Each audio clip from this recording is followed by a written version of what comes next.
I'm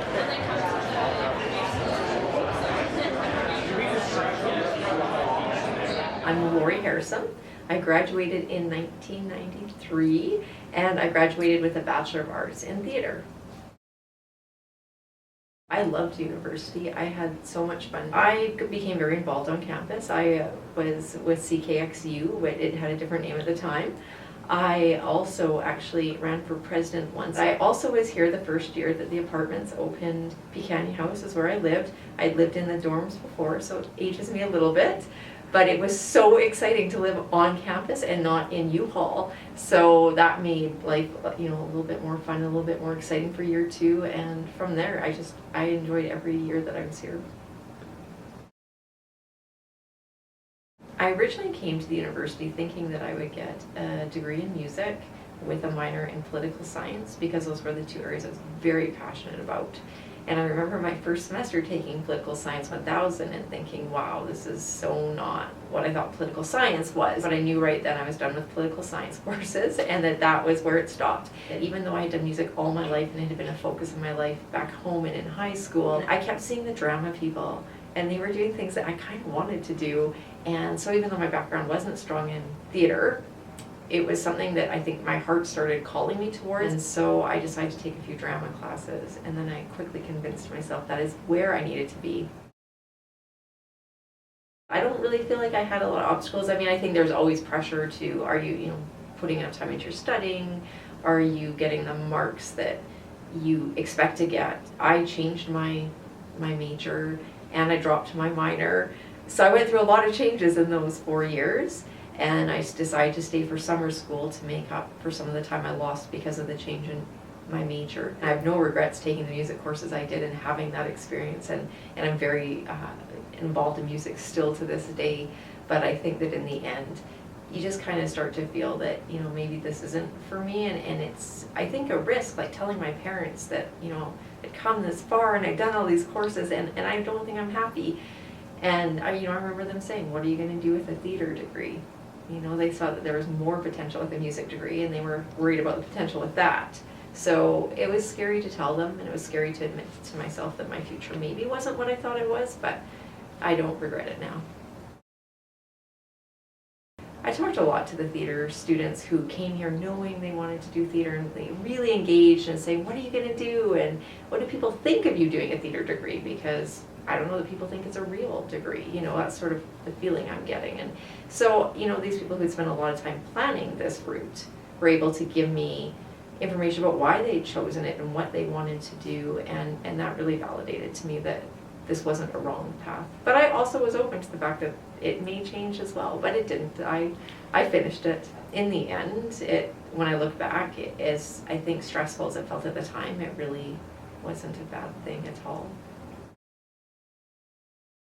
After I was done university, I did the typical, I don't know what to do, and I waitressed for a while, and then I was very excited because I got to waitress at a themed restaurant, and I had to dress up, and I had a character name, and I had developed a character, and I think because of my drama degree, I was way more into it than the rest of the staff. But it was really fun, and I remember saying to people, I've got a job with a theater, background, and I'm getting paid to act. But I was a waitress primarily, and it was great for that time in my life. And then I did realize at some point that I wasn't going to be able to waitress forever, nor did I want to.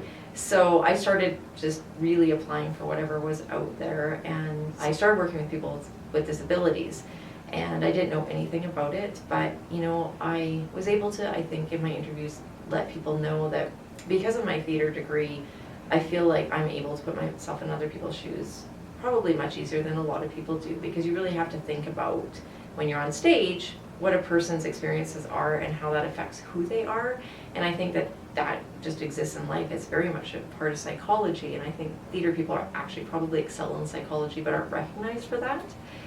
And I think I'm also able to be very patient because of the fact that when you're learning lines and you're rehearsing sometimes for 5 or 10 hours and doing the same scenes over and over, you learn patience. So I talked myself into getting hired to work with people with disabilities. And I loved it. I loved seeing that I was making a difference in people's lives. I moved more into actually working with child welfare and doing contract work with them. And I think that, again, just using those same backgrounds, I was able to express that I'm able to work with people, I think, very well and very effectively. And so they took a risk. They hired me. I worked with families for many years. I loved it again. But at some point, and for me, it was actually children that really triggered, is this the career path I want? And so when I went back from maternity leave, I decided, I have all these skills from university and I'm not using a lot of them, and I wanted to use more. And so there was a position posted with the City of Lethbridge for at the museum, and it was to be an event coordinator and a volunteer coordinator. And I really related to the job description because I thought putting on an event is like putting on a play. And I've done that a lot of times. And, coordinating volunteer program is like coordinating your actors and your crew and just having that logistical background. And that's how I sold myself into a position with the city, even though I didn't have the background that really that position was for. And truth be told, that's exactly how every event I did was. It was like having my script. It was like casting. My cast was actually putting the volunteer, make sure everybody had the right position, the right job for the event, and pulling it off. And through that job, I learned so much about nonprofit management, which I had never taken at university, but I did a lot of fund development. I learned about the friend development side of things. I helped start up an annual giving program. I used my events to create a fundraising program, the base of the fundraising program for the museum.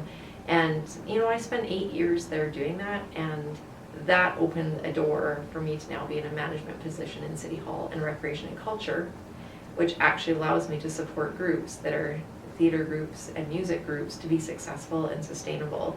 So I've come this full big circle that I never would have seen, back in the days I was in school. In fact, I don't think I ever thought I would be so fortunate to even remotely have a job like what I have and to be so lucky. And so I'm able to give back to the theater and music community through my job, but I'm also able to participate in it as a skilled volunteer.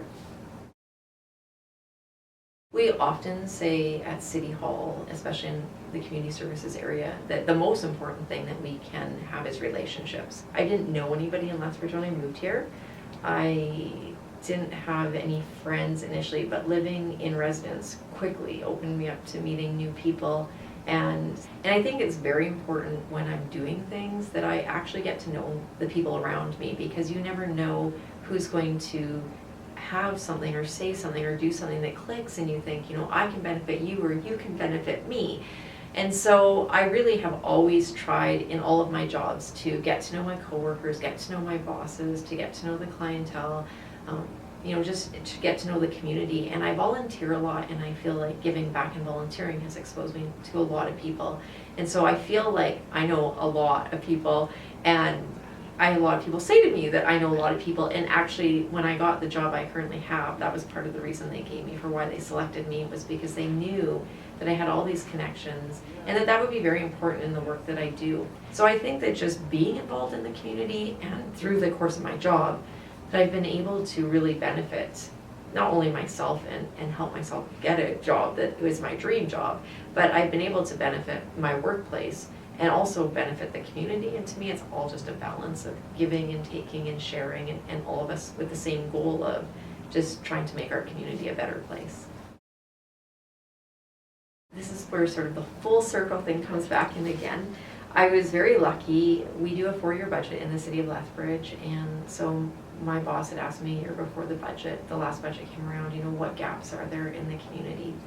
And part of what I see around sustainability for nonprofit groups, especially recreation and culture groups, is you can't be sustainable if you don't have members. And one of the barriers to membership is the cost to participate in the activity. So for me, one of the issues for a lot of the groups was, we have these classes we're canceling because we don't get enough people in them because people can't afford it, but we can't do it for any lower. So because of that, I have always been involved in my job with helping organizations like Jumpstart and Kids Sport, which help fund recreation and sport for kids. That at least allowed our recreation groups to have a higher membership so that those families who are facing financial barriers, that they could register their kids in the programs, and then our programs would be full and therefore be successful, which is a win-win for the group and the community. But we've never had a program, or I've never been able to find a program that exists that's similar for the arts and culture.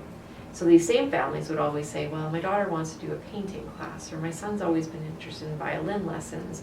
And it was really sad because I'd always have to tell these parents that I can't find funding for that. I don't know where it exists. I haven't been successful in finding it. So when my boss said to me, like, what is the gap? That was the gap to me. So we built into our budget what we call a new initiative, which is something that council will debate and decide whether they want to fund it or not. And if they do, it'll be put into the operating budget. And so we created a fee assistance program for recreation and culture for the community for low-income people. And so it was approved at the end of 2014.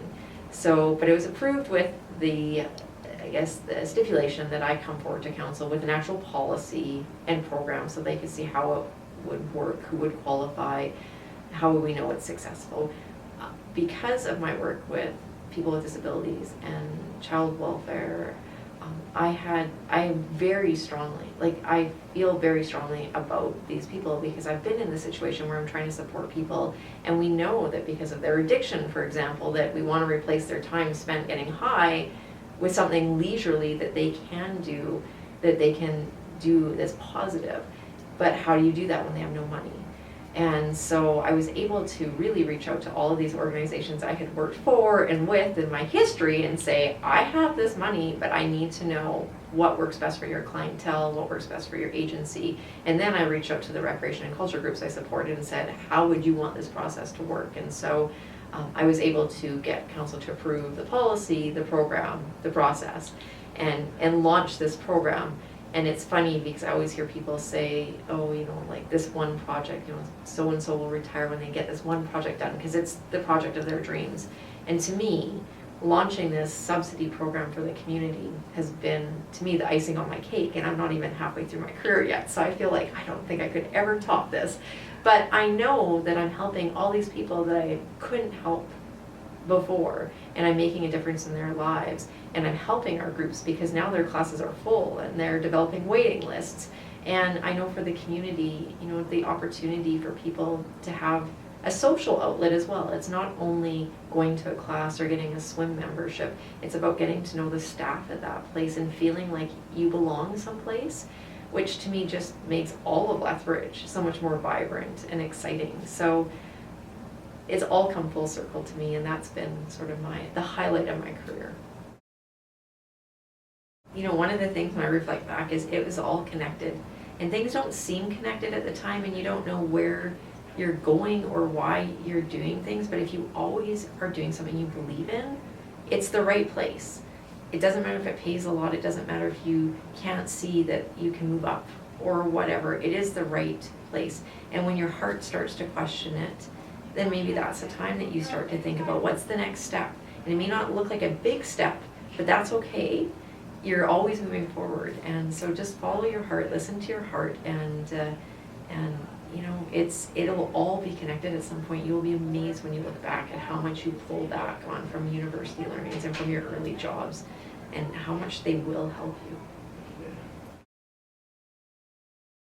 I've said so many times that there's probably no job I've had that I knew existed when I was in university, definitely not in high school.